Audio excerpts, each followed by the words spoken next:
नमस्कार, मैं प्रोफ़ेसर अमिताभ बैनर्जी। मैं एक महामारी विशेषज्ञ रहा हूँ फ़ौज में, फिर मैं अभी प्रोफ़ेसर एमेरिटस हूँ, कॉलेज में 20 साल मैंने पढ़ाया है। महामारी और संक्रामक जो बीमारियाँ होती है, अभी यूएचओ का चेयरपर्सन भी हूँ और क्यूवाई हमारे मीडिया पार्टनर है।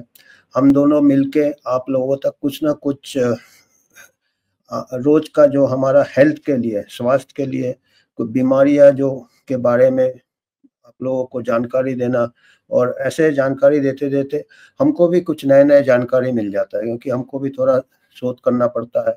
और हम भी जो भी हम स आपके पास लाते हैं, जो इन्फॉर्मेशन लाते हैं, जो आपको जो भी ज्ञान लाते हैं, ज्ञान हम भी सीख रहे हैं साथ-साथ। हम उसको अच्छे से अध्ययन करते हैं कि इसमें इसमें इसका सबूत है कि नहीं, एविडेंस है कि नहीं। क्योंकि हम कई बार ऐसे सनसनीखेज भी बना देते हैं जिसमें व्यूअरशिप भी बढ़ जाते हैं, तो हमारा वो नहीं रहता है। हम बैलेंस्ड व्यू देना चाहते हैं। तो अभी हम थोड़े दिन पहले हम लोगों ने बात किया था कि पानी से कई बीमारियाँ फैलता है, और पूना में अभी हाल ही में जीबीएस या गिलेन-बारे सिंड्रोम, कैम्पिलोबैक्टीरिया हो गया, और मैं भी कई महामारियाँ पानी से हुई महामारियाँ का मैंने भी अपने करियर में काफ़ी इन्वेस्टिगेशन किए हैं। तो कई प्रकार के हमने इन्वेस्टिगेशन किए हैं, जॉन्डिस हो गया है, टाइफाइड हो गया या दस्त हो गए। तो अभी मैं कुछ 2 दिन पहले एक कहीं पढ़ रहा था, एक कोई लेख, उसमें था कि पानी से, दूषित पानी से या उससे गंदे सब्ज़ी खाने से या फल खाने से जो पानी से धोए हैं, अच्छे से धोए नहीं हैं, दूषित, इससे मिर्गी हो सकता है, एपिलेप्सी। तो ये मेरे को थोड़ा आश्चर्यजनक लगा कि मिर्गी कैसे हो जाएगा पानी खाने से, क्योंकि हम तो सोचते थे कि संक्रामक बीमारियाँ या तो सर्दी, खाँसी, उल्टी या दस्त में निकल जाता है। अभी गिलेन-बारे आ गया, चलो ठीक है, पर मिर्गी कैसे आ सकता है? फिर हमने थोड़ा शोध किया, हमने फिर पता किया। ऐसे दूसरा हमको मालूम था कि एक बीमारी होता है जो कि पेट में कीड़े होते हैं, जिसको कि टेपवर्म कहते हैं। अ, अंग्रेजी में उसको टेपवर्म कहते हैं। वो क्या टेप जैसा होता है इसलिए, और काफ़ी लंबा भी होता है, वो पेट में हो जाता है, जिसको टीनिया सोलियम और टीनिया सैजिनेटा 2 टाइप के टेपवर्म होते हैं। ये लंबे कीड़े टाइप होते हैं, बिल्कुल चपटे होते हैं, टेप जैसे होते हैं, चपटे और काफ़ी लंबे होते हैं, 6 मीटर से 12 मीटर तक पेट के अंदर रहते हैं। और ऊपर उनका एक हेड रहता है, स्कोलेक्स जिसको कहते हैं। ये देखिएगा, ये कीड़े हैं लंबे। तो ये 2 इसके साइकिल रहते हैं। ये क्या होता है कि ये इसका 2 लाइफ साइकिल होता है। एक होता है कि आदमी के पेट में वो टेपवर्म रहता है, एडल्ट टेपवर्म, और उसके छोटे-छोटे टेप के टुकड़े रहते हैं, प्रोग्लोटिड्स, टीनिया सोलियम और टीनिया सैजिनेटा, और वो टुकड़े वगैरह अंडे देते हैं, बनते हैं उसमें, और वो मल से निकल जाते हैं, स्टूल से पास होते हैं, और वो दूषित पानी, दूषित जो निकलते हैं, अगर ठीक से उनके जो ठीक से डिस्पोज़ नहीं किया, तो सूअर लोग खाते हैं कई बार, आपका मल खाते हैं या कचरा खाते हैं, तो वो सूअर के पेट में वो अंडा जाता है और वो लार्वा बन जाता है। उसके सूअर के जो मांस में जाता है, मसल में या लीवर में सूअर के, और सूअर के बॉडी में वो, या गाय में टीनिया सैजिनेटा होता है और सूअर में टीनिया सोलियम होता है। तो वो क्या होता है, एक सिस्ट बन जाते हैं। तो इसीलिए सिस्टिसर्कोसिस कहते हैं। सिस्ट क्या है, ऐसे हाँ, गोल टाइप का होता है, उसके अंदर वो मांस के अंदर रहता है। देखिए, ये जाता है, ये दिख रहा है आपको, आदमी के से निकला, आदमी के मल से, तो बिल्कुल बाएँ तरफ नीचे की तरफ 2 टेप जैसे दिख रहे हैं। इसमें अंडे रहते हैं, तो ये अंडा फिर सूअर खाता है, फिर सूअर के मांसपेशियों में ये रहता है। और अगर कोई सूअर का मीट खाता है, अच्छे से पकाया नहीं, पोर्क जिसको कहते हैं, या बीफ लेते हैं कुछ लोग, और उसमें जो वो सिस्टिसर्कोसिस रहते हैं, उससे वो आदमी में फिर जाता है, आदमी के पेट में फिर वो एडल्ट बन जाता है।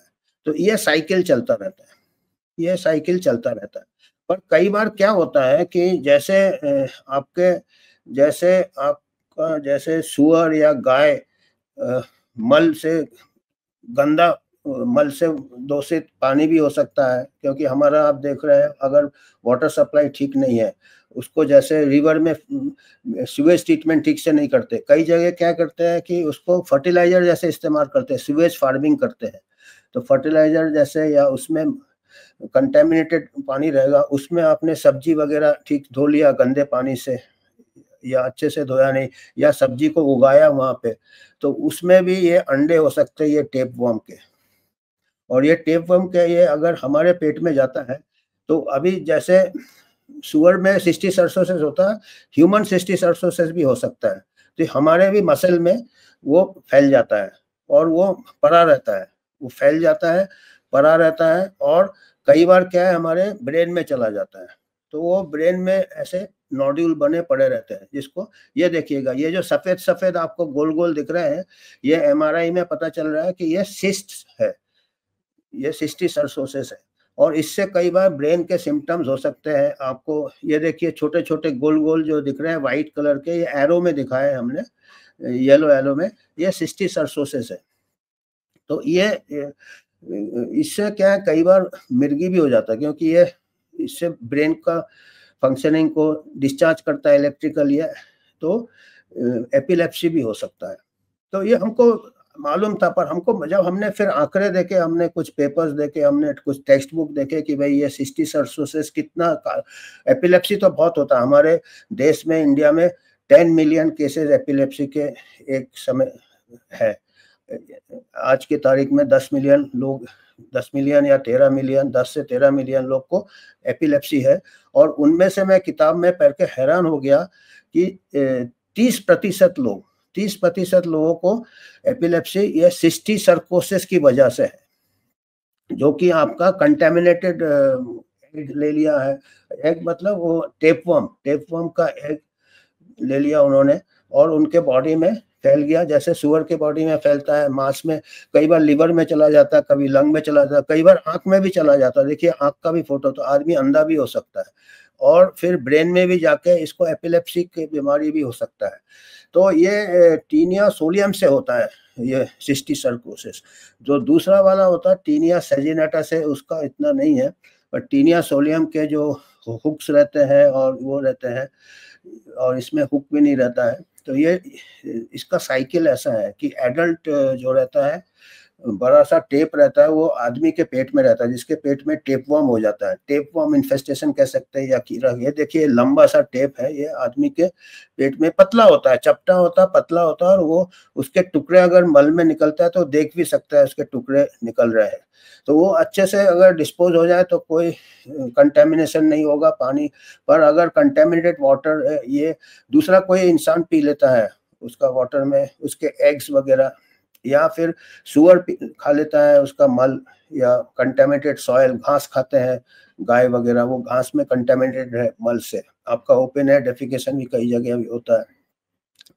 तो अगर 30% जो एपिलेप्सी है, टोटल एपिलेप्सी हम अगर 10 मिलियन लेके चले इंडिया में, अगर 30% लोगों को उसमें से सिस्टिक सर्कोसिस की वजह से है, जो कि प्रिवेंट किया जा सकता है। अगर कैसे प्रिवेंट करेंगे, अच्छे hygiene, sanitation, water treatment, water का बिल्कुल ट्रीटमेंट होना चाहिए, तो ये हमारे को प्रिवेंट हो सकता है। पर ये क्या है कि ये नेग्लेक्टेड ट्रॉपिकल डिजीज में आता है, क्योंकि ये जो एडवांस कंट्रीज है वहाँ पे ये बीमारियां नहीं होता है।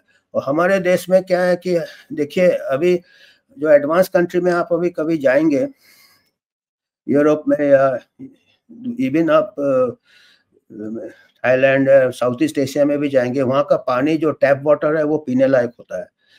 हमारे यहाँ क्या है कि अभी टैप वाटर पीने लायक होना चाहिए, हर कॉर्पोरेशन को पूरा फंड मिलता है, वाटर ट्रीटमेंट प्लांट होता है, क्लोरिनेशन प्लांट होता है, तो जो नल में जो पानी आ रहा है वो पीने लायक होना चाहिए। पर हमारे यहाँ क्या हो गया, अभी ये बोतल हो गया। मैं क्लास लेने जाता हूँ, मैं पूछता हूँ कितने लोग ऐसे बोतल ले रहे हैं, 90% लोग अपने बैग से निकालते हैं और बहुत खुश होते हैं कि बिस्लेरी पी रहे हैं, साफ पानी पी रहे हैं। मैं बोला ये अगर बोतल बिक रहा है तो मतलब हमारा पब्लिक हेल्थ फेल हो गया, क्योंकि पब्लिक हेल्थ फेल इसलिए हो गया कि पब्लिक हेल्थ का ऐसा होना चाहिए कि टैप वाटर, आम आदमी को जो पानी मिल रहा है, जो सब्जी वाले को पानी मिल रहा है वो बिल्कुल साफ होना चाहिए। आप तो ये साफ पानी पी लेंगे, पर आपका जो सब्जी आ रहा है वो सब्जी वाले के पास साफ पानी नहीं होगा, तो आपका पानी में सिस्टिसर्कोसिस का ये सिस्ट आ सकते हैं, एग्स आ सकते हैं।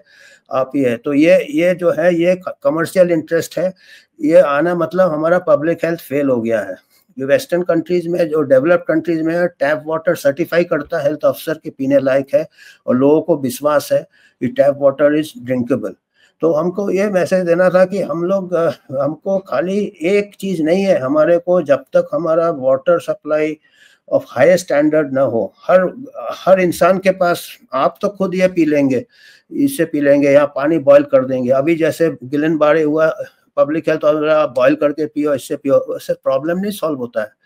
वो एक प्रॉब्लम सोल्व होगा तो दूसरा, अगर आपका दूषित पानी होगा, मल से आपका कंटेमिनेशन होगा, रिवर में डिस्चार्ज हो जाते हैं, और वही पानी को ठीक से ट्रीट नहीं करते हैं, आपका क्रॉस कनेक्शन है, अगर ठीक से घरों में नहीं आ रहा है, हमारे होटलों में ठीक से पानी नहीं जा रहा साहब, हमको तो लगेगा हम पानी से बच गए हैं, पर पानी खाली पीने का नहीं रहता, पानी सब्जी धोने के लिए रहता, पानी खाना बनाने के लिए रहता, पानी उसका अगर हाथ गंदे पानी से धोएगा या उसको हो जाएगा, जो आपका फूड हैंडलर है, तो वो आपको ट्रांसमिट कर सकता है। तो वही वाली बात है कि nobody is safe till everyone is safe, वो वैक्सीन के इसमें कहा था, पर हम कह रहे हैं पानी के इसमें कह रहे हैं कि जब तक सबको साफ पानी नहीं मिल रहा है, तो कोई nobody is safe till everybody has safe water. हम ये अपना सोचते हैं कि ये तो मार्केट में बेचने के लिए बना दिया है कि ये सब ये पी रहे हैं। तो इतना मेरे को मैसेज देना था, ये एक नया मेरे को भी ये मालूम था, मेरे को सिस्टिसर्कोसिस होता है, पर 30% एपिलेप्सी इसकी वजह से होता है। इसका फिर ट्रीटमेंट मुश्किल हो जाता है, इसका फिर कई बार सर्जरी भी करना पड़ता, फिर एंटी एपिलेप्टिक दवाई जिंदगी भर देना पड़ेगा। और जो टेपवर्म का है उसका दवाइयाँ है, निक्लोसोमाइड, प्रेंटी, वो डॉक्टर के पास जाके उसका आप इलाज करा सकते हैं, जिसको अगर टेपवर्म है पेट में। ऐसे में कोई सिम्टम नहीं होता, पड़ा रहता टेप, पर अगर आपको सिस्टिसर्कोसिस हो जाए तो फिर एपिलेप्सी या फिर आई में प्रॉब्लम या दूसरे ऑर्गन डैमेज हो सकता है।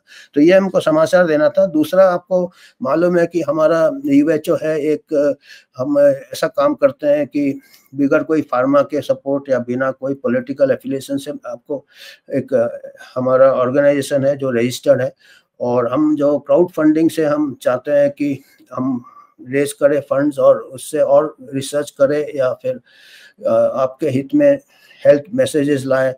दूसरे, जैसे हमारे पास फंड्स होंगे वैसे हम अपना ओरिजिनल रिसर्च भी करेंगे, या स्कूल कॉलेज को ग्रांट भी देंगे रिसर्च के लिए, हेल्थ रिसर्च के लिए। तो आपको थोड़ा भी कुछ भी योगदान करना है, आप ये स्कैन करके कर सकते हैं। धन्यवाद।